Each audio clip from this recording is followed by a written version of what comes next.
Thanks, Mark. See, I must have known.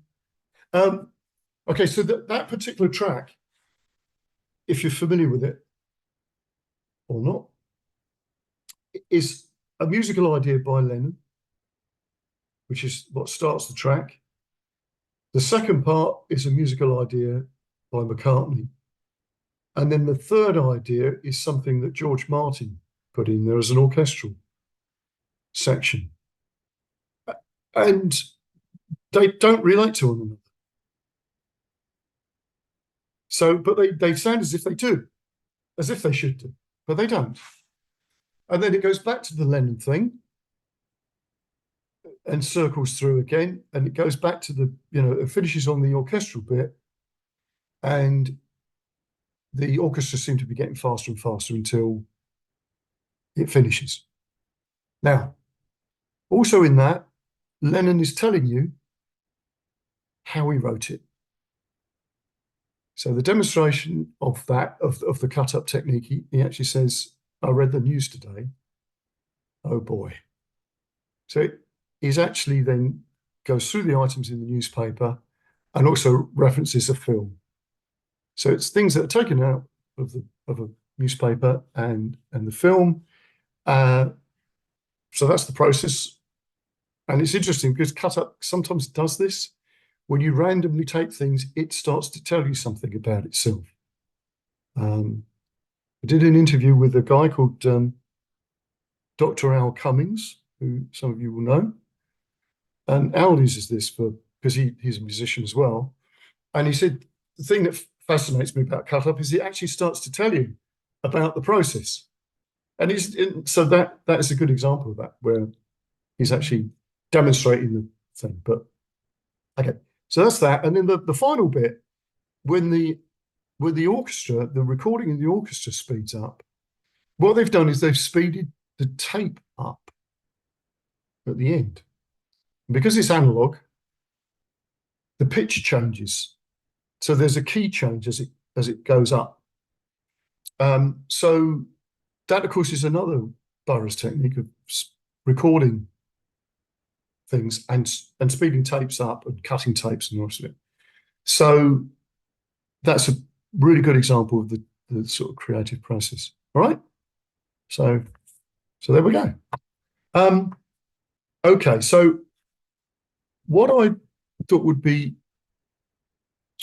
a good idea is, have you got, what sort of things do you personally do creatively? You like to you can unmute yourselves and just sort of throw some things into the mix. Okay. Elisa. Well, I make things out of glass, so I'm quite arty in that respect. Okay. Okay. So with your ideas, how do you get your ideas for the things that you work on? I suppose it's similar to the cut up in that I look at videos, I look at paintings, I get my inspiration from all sorts of places, um, and just adapt them. That's exactly what it is. You also write lyrics anyway, don't you? So, and you've used that. You've Yeah, used that. Yeah. Yeah. yeah, I do. I do. Right.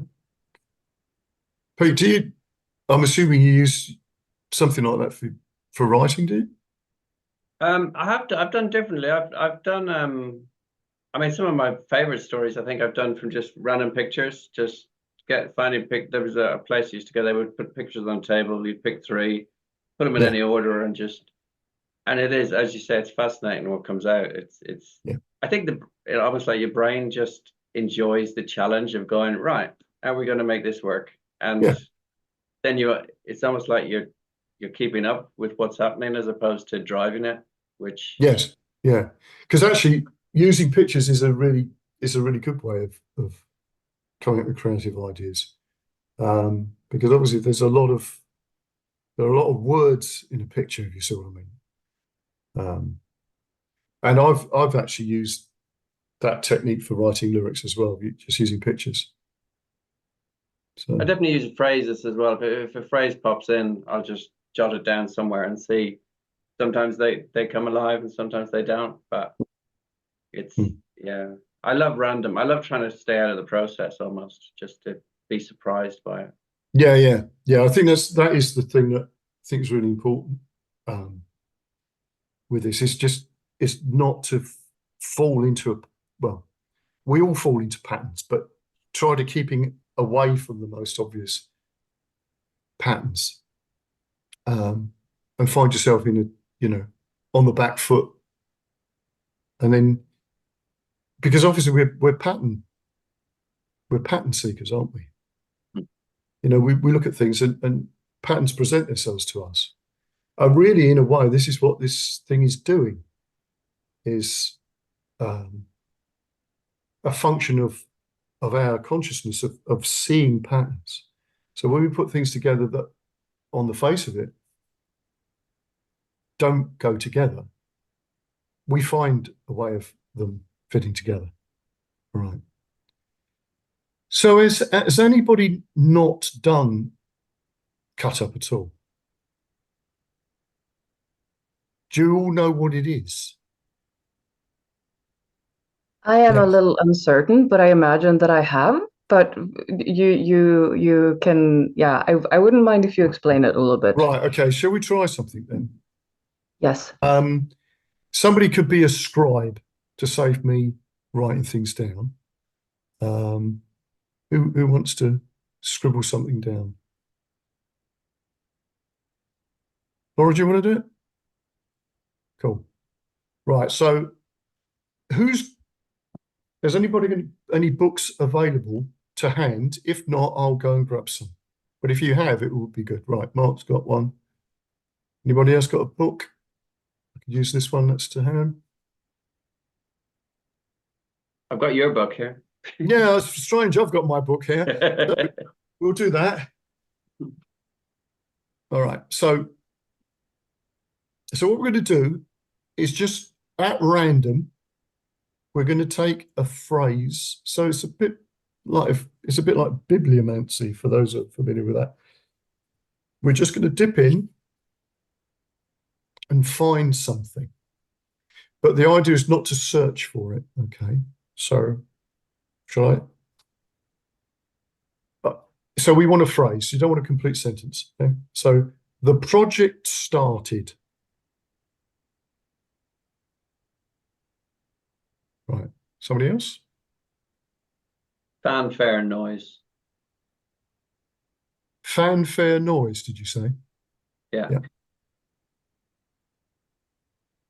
The wall had gone yet.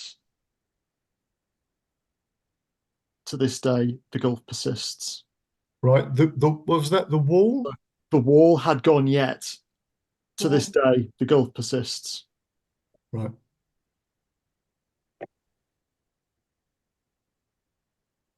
The four champions.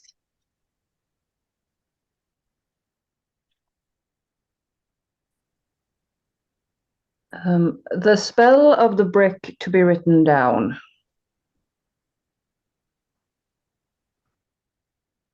That could be 2 lines, actually, Laura, as well.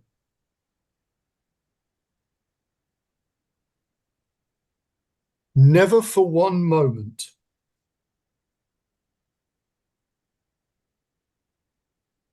This apparent conflict creates. Did you get that, Laura?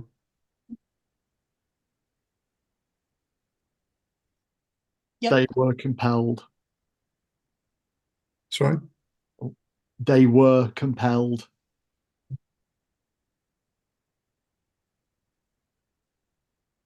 Okay. So who was somebody else called something? Somebody else started talking. I don't know who it was. All right. Okay. What is needed to start a fire?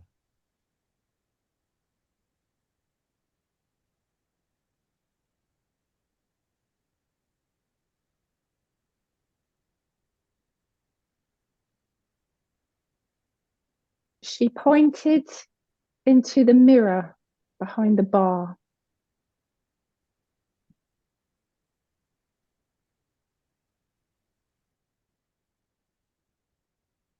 There was a little blood. Take wax or clay from a potter's wheel. All right. Yeah, yeah.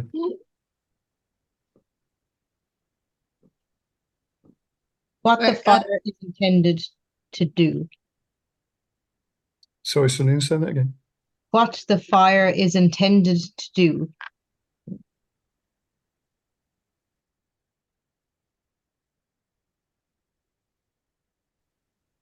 Okay. How much have you got there? About a page? A lot. Yeah, we got a Okay. page. Let's just pause there a minute. All right, I'll put it all in the chat. Yeah, what I was going to say, okay. All right.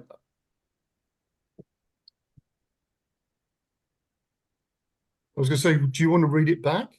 Yeah, I can read it back. If you read it back as if it's a poem, Mhm, if you see what I mean. mhm. I'll go. The project started. Fanfare noise, the wall had gone yet, the four champions, the spell of the brick to be written down, never for one moment. This apparent conflict creates, they were compelled, what is needed to start a fire. She pointed in the mirror behind the bar, there was little blood. Take clay, wax, from the potter's wheel, what the fire is intended to do. Right. Okay. So there's some really good lines in there that jump out. So we could just grab a few of those. Was there anything that you spotted in that lot? What jumped out at you, Laura? I'm sorry?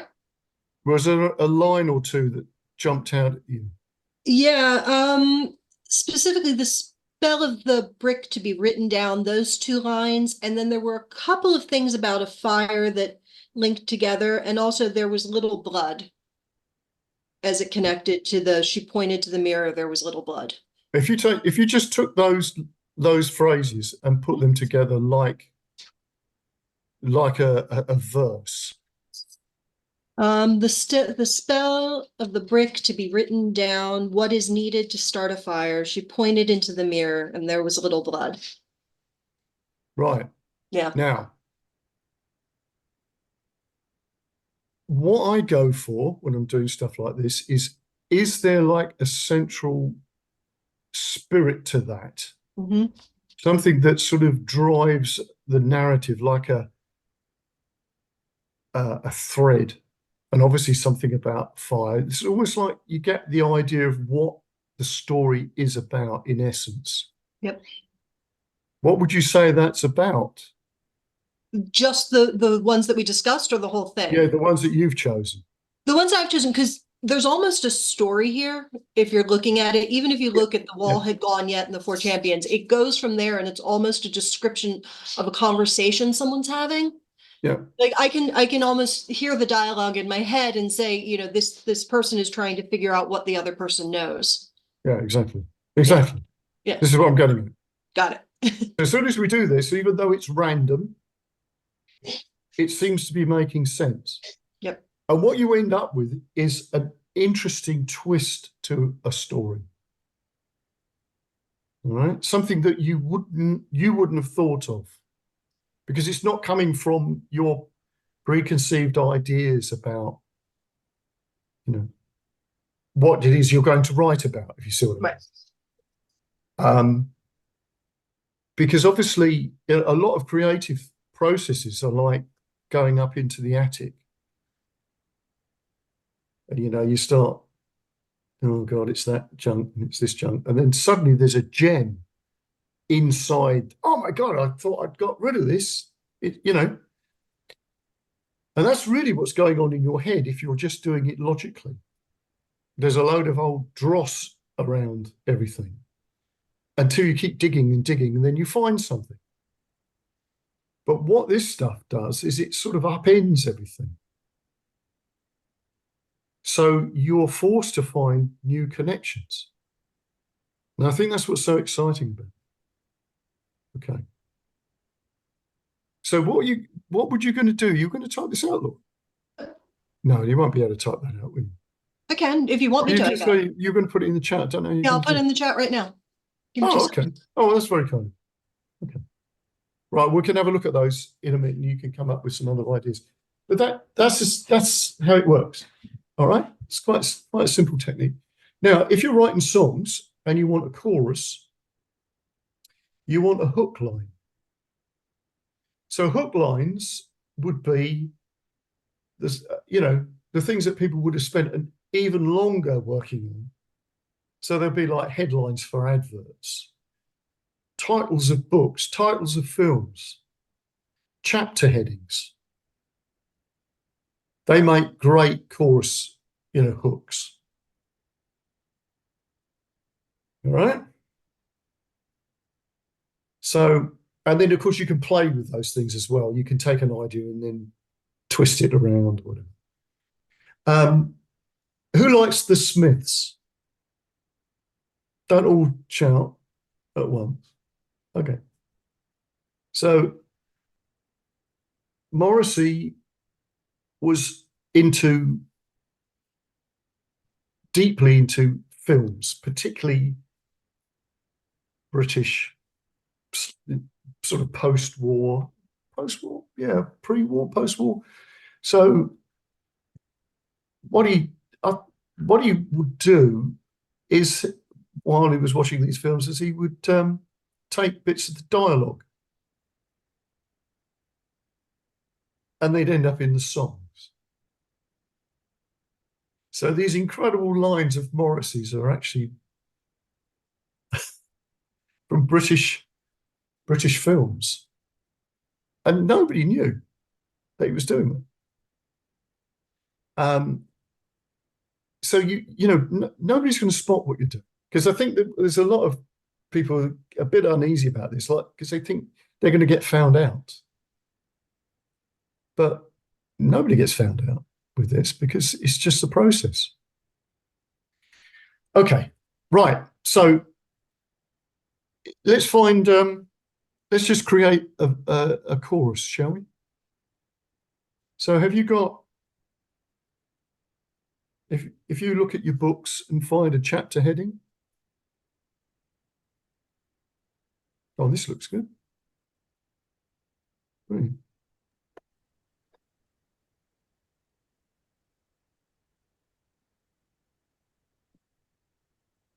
That's great. Thanks, Laura. It's brilliant. Right, so let's just chuck a couple of these out. We don't need to write these down. Possibilities for a chorus, right? So ripples in a pool. That's one. One of mine. Stag. Stag. Good name for a song, right? Good name for a band. Fortunate and doomed. Yeah. I have the consecrations and benedictions. Wow. There we go. So that's yeah. What would that be? A new wave evangelical punk band? No. I've got the unforgivable curses. Must be Harry Potter. Cruciatus. Right. Approaching Labour. Is that Jeremy Corbyn? I found a yoga book for presidency. Could be the other. I thought left-wing politics. No. Right. Okay. All right. So they're quite. You could easily create something out there that would work as a hook for a chorus. Okay. Right. Good. So I put a little note here about, I should have read the addendum in the book. So one of the things I think is important is that for me, I think a lot of the creative processes, you often hear people trying to back up scientifically why these things work. There's a slight problem with that, as far as I can see, because we're trying to explain something that's this expansive part of the brain, which is the right side of the brain, with the limited side of the intellect. Now, some people love to have some reason why, some proof that something's going to work. I get that, but unfortunately, we've got to a point now where everything that we do, we have to have somebody wrote this in his book and he's a professor on such and such, right? Now, my take on this is actually, which is, and I quote this in the book, there's an NLP phrase, which is, doesn't matter if it's true or not, does it work? Because there are lots of things that we could look at and think, well, these things actually work, but not because, the reason why we think they work isn't the reason they work. So, and I could give you an example of this. Anything that you could sort of classify as a placebo effect. You could believe that something is going to work and it does. But the weird thing with the placebo effect is you could know it's a placebo and it will still work. So the problem with the logic is like, well, why? Why should that be the case? So when we get into all the time we're dealing with this sort of expansive part of how we think, we need to keep it really open like that. And sometimes it's just a case of thinking, well, we believe that it works and see what happens. Try it out. And then see where it takes you. So at the beginning of this, because I had to sort of cover myself on this sort of thing about the process of this, because there is, as you might notice, there's very little attempt of me explaining why, the proof of why these things work, apart from the fact that I've seen them work. And also, as soon as we start talking about the creative process and the right side of the brain that just is that sort of dreamy, expansive thing, area of consciousness. Whenever we try to explain it, it never really does it. It never really sort of does it to any sort of level that you sort of feel that you've really answered the question. So I said in this thing, Crowley wrote a book called A Book of Lies. And I've always been fascinated by the title. But of course, really what he's talking about is the fact that things that are so profound that you can't really nail it. So whatever you say is not necessarily correct. It's a bit like that sort of Taoist thing of the Tao that can be named is not the Tao. It's just not the thing. If you can explain something, it doesn't nail it down. You can't, because it's not possible to do that. The best we can do is sort of create a map that we could navigate. But it doesn't really explain it, because the map is not the territory, which is a famous quote that's bandied around. So, contained within the book are sort of gross simplifications and maybe lies. Because whenever we talk about consciousness, we have a problem describing something as elusive. So when I refer to the right and left side of the brains, these terms are problematic. However, McGilchrist's book, Masters and his Emissary, has revived the idea, because that went out of fashion, that idea of thinking about left and right side of the brain. But that's sort of been brought back. So, but the thing is, it's so much easier to think of it that way as the map, and where we switch. So the analytical part of the brain is brilliant, as I said before, for editing. That moment when you have to go and eat your children, I like to call that. When you've got 15 verses and you've got to get them down to 4, right? Somewhere along that line, you've got to dispense with a lot of the stuff, because they could become other songs, or they could become another idea for a book. See, nothing really is wasted. So it's always good to sort of recycle ideas. Okay, so what would you say personally what would you say is your personal problem about creativity if you have one? What are the sort of things that you wrestle with?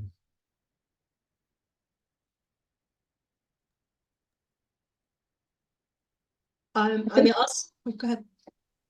No, I was just going to say, for me, it's about whittling it down and simplifying phrases that I may have collected via cut-up method.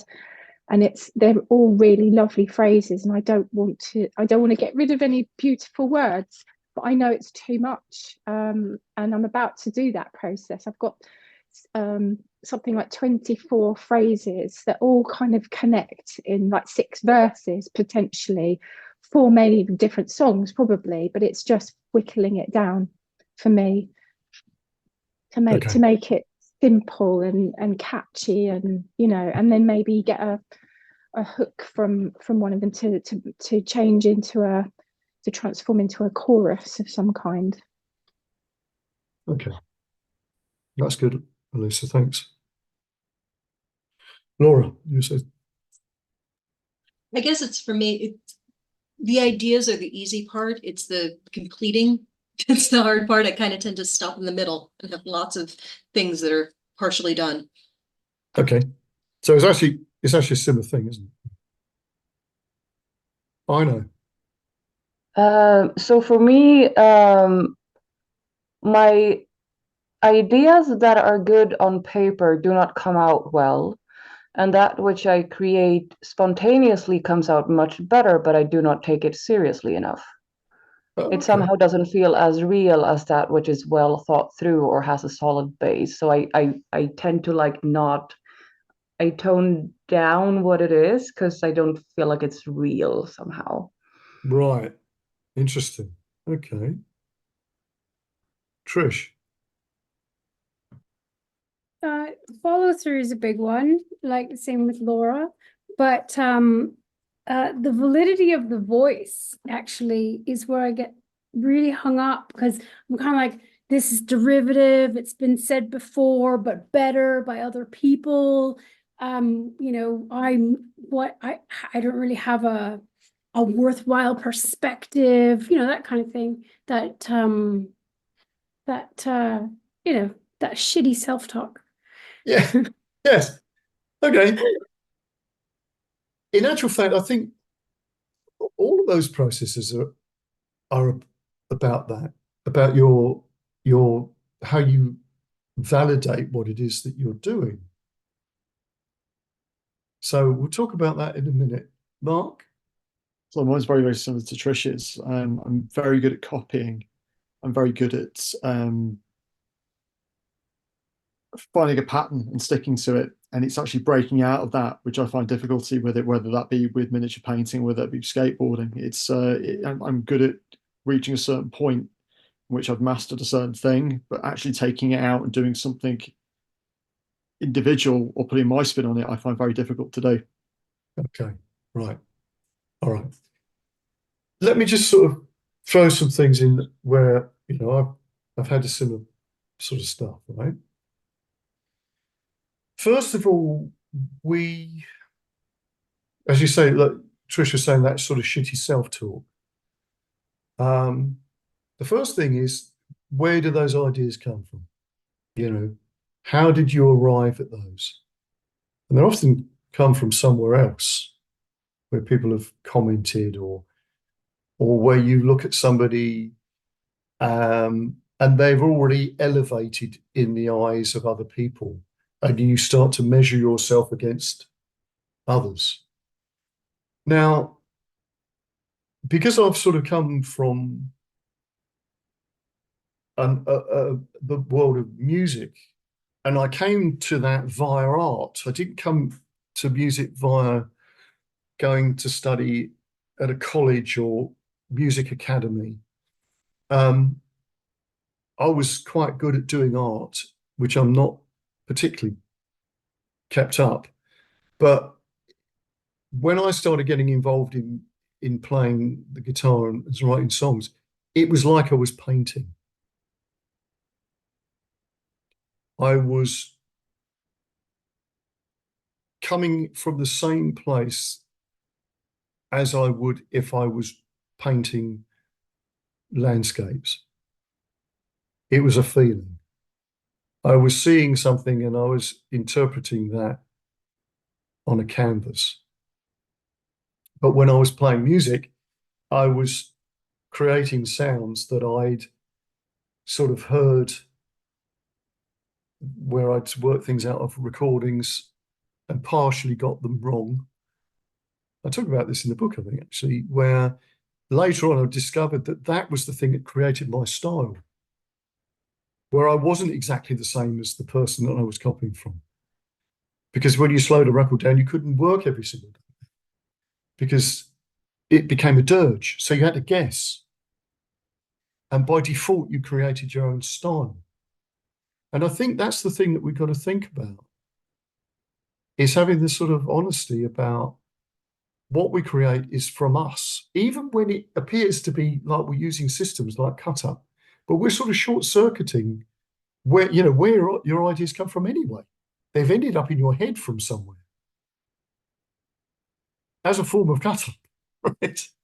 They're bits of information that have been sort of, conversations and things you've seen just circling around in your head. This is what I was saying. It's like the attic. And the problem with just going straight into the attic is that normally when you sit down to write something, it's cliched because it's the junk that's on top of everything else, right? So CutUp is doing the thing where you're coming in at a different perspective. You're getting underneath the sort of stuff that's in the attic and finding the gems straight away. So I think the first thing is that, with regard to self-talk, is sort of tell yourself you're good and believe it, fake it, because then you start making better decisions. So this is an NLP thing. If you think the outcome's going to be good, you're going to make better decisions because you start to seek them out. That's what we do. I mean, there is a lot of evidence to point to the fact that when you imagine good things, better things happen. If you want to be a good public speaker, you spend a bit of time just imagining that you're talking to to a group of people confidently. If you do that enough, you start to be able to do it. There's loads of evidence to do. Okay. Elisa, your point that you made, I think if you can take a word out of a line and it makes it better, or it's just the same, take the word out. If you take a word out and it becomes worse, put the word back in. I think with me, I need to feel the song. I need to feel what's going on. And my problem is I can't let myself go and do that. And I understand why so many pop stars, musos would take drugs, because they go on these trips and they can let go and let their emotion. I'm not going to do that, obviously, but I'm wondering how I can. Right. I'm not going to advise you not to. Maybe, but I don't. But I'm wondering how I can allow myself to do that, and I think it's because I'm stopping myself. Yes. And that's what's going on. And I don't have that problem with my business, my glass, my creativity there, but I do with the music. And I think it's because I think I'm not good enough, or it's not going to be a good song, or I know that somebody else is going to judge me who's better than me. And that I know that's the reason. And okay, so the answer to that is, from where I've had to deal with this for myself, is I don't own that song. That song lives, and it existed before I found it. What that does is it takes your ego out. So if a song turns up it turns up as it should be. Right? And it's a little bit like writing under a pen name. It removes you from that connection. If people criticize something, you can actually say, well, it's not me, because they don't know, do they? And I've done this where I've recorded things and I've put another name on the track as the, somebody who's singing or something like that. So I've not put it down that it's me, just to see how I felt about the song. Because and this took a while for this to happen, obviously, I listened to things that I'd recorded years ago and I'd almost forgotten that I'd done the thing. I thought, God, this song's really good. But I could remember at the time, there was something I didn't like about it, but I couldn't even work out what it was. Because it didn't sound like me anymore. So I think a lot of it is you just criticizing yourself to such an extent that you're just getting in the way. So first of all, that song is not, it's arrived. There's lots of people think like that. I mean, I quote Keith Richards is saying those songs already exist. You just have to hook them in. All right? So see how you go with that. Just do it. And don't worry about what the consequences are. Okay. What was the other point? I've missed something, haven't I? Mark, what was you saying? I think it was kind of on the similar theme as to what Alyssa and Trish have mentioned. It's that kind of lack of self-belief. Yeah. So from my perspective, it's copying, it's getting to a certain skill level of whatever I'm doing. Right. And then okay. Yeah. That was not kind of make it. It's like I've achieved that. I'm not going to take it any further in my own way, if that makes sense. Okay. So we always have this idea of what makes something really good. Mm. And of course, those things are not true. And the reason why they're not true is every now and again, somebody turns up who is an anomaly that completely destroys that. So William S. Burroughs is a really good example of this.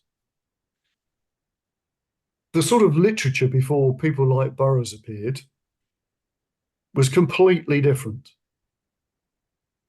And Burroughs turns up and writes, junkie or whatever. And it's not pretty at all. Mm. Right? Yeah, it's a brutal read. Yeah, very, so you sort of think, well, what? You might just say, well, I don't like that book and I don't like this book and, the rest of it. But the point was, it had an impact. And he had an impact probably because he was so opposite to whatever else is going on there. I mean, Pete probably knows more about that type of stuff with, what was going on, prior to the arrival of people like the beat writers and everything. Using the musical comparison again, Hendrix I always quote this because before Hendrix, people would have gone, what makes a great guitar player is this, right? And you would have looked at that and it would have been the jazz players, all those type of characters, the Barney Kessels and the Tal Farlows and all the rest of it. Technically, they were amazing. Hendrix was nowhere in that scheme of things. By his own admission, he wasn't anywhere near as good as those technically. But it didn't matter. Because what he did was he came up from somewhere else with it all. And I think that's the thing we need to do is like, well, what is it that we're bringing? What is it that we're bringing to the party?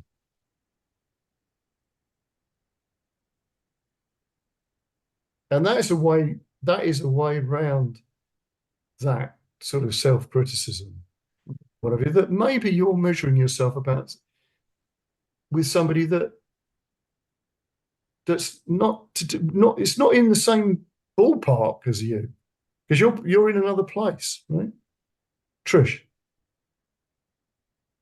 I'm really bad at art, like drawing. Like I'm not good at it. And I don't have any aspirations to be an artist or a creator in that realm. And so when I do art, I know it's going to be terrible, so I don't care. So I just do it. And it often turns out to be better than I expected. I'm like, oh, that actually looks like a tree or whatever. It doesn't look like a car. Actually looks like the thing I was intending to draw, because I had no attachment to the outcome. Whereas writing is like, that's my heart, that's my soul. I have such an attachment to being connected to the end result. And I have a friend who said that I guess he wasn't a very good friend. He told me that I was never going to be a writer because I was so hung up. It was so tied to my identity that I was terrified to fail at it. Because if I failed at writing, which was tied to self, then I failed like as a human, as a person, as what I was meant to do.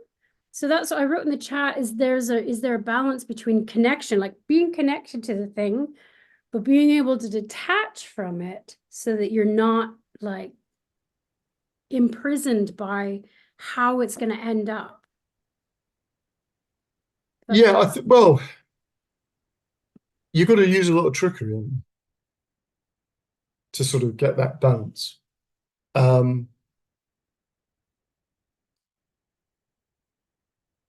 Because we're wired, because of how we've wired ourselves to think in a particular way. Not just us, it's just the way that socially that's happened as well. That we have to keep breaking patterns and creating new ones.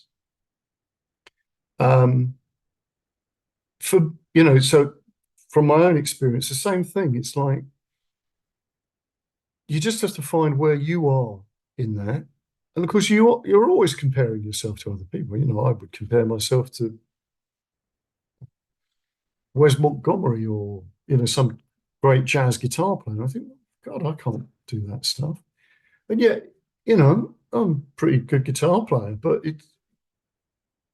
it's me. That's the point. When I realized really what I do is me, right? If you can get to that point where when you're writing, what you do is you, and you are allowing something in that you're part of the process, but it's not yours.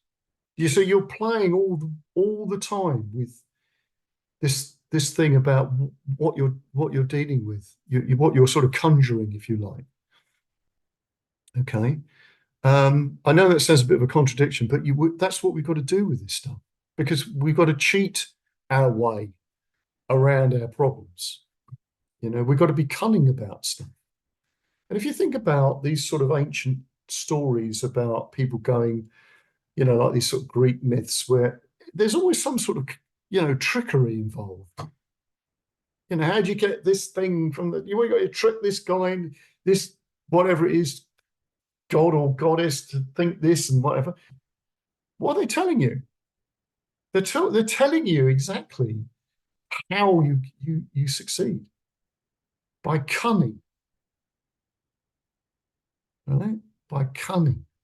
So in other words, you're using all the aspects that we have in our consciousness. Okay. So the stuff that's in the chat, thanks for doing that, Laura.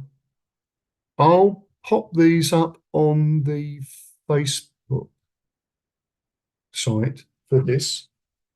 I think you're all on it, aren't you? Probably somewhere along the line. And then what I would suggest you do is you could use those ideas and just, add some other things in. I'm going to put up some lyrics and stuff on the thing as I'm sort of working ideas through. I might put some very rough recordings of guitar progressions on there, recorded on my phone. I mean, literally just as rough and ready, so that you get the idea of how I'm working. And then you can do the same stuff. And if you want to work with one another, and it doesn't have to, obviously not just to do with music, of course, as I said to you, it could be just ideas for something. It could be ideas for stories. It could be, it could be an idea for, because a lot of this is like lateral thinking. Obviously, it's the same process. And I actually taught Edward de Bono's grandson, so Edward de Bono of lateral thinking fame. And he was a crazy kid, brilliantly interesting. And he was sort of obsessed with, well, when I first met him, he was obsessed with Doctor Who. And he knew just about everything there was to know about Doctor Who. And he was about 8 at the time. I mean, it was incredible. And then he became obsessed with Harry Potter. So he was the go-to person for anything to do with Harry Potter. Anyway, but Edward de Bono, so this lad's granddad. So he used obviously lateral thinking for problem solving. So that was for businesses.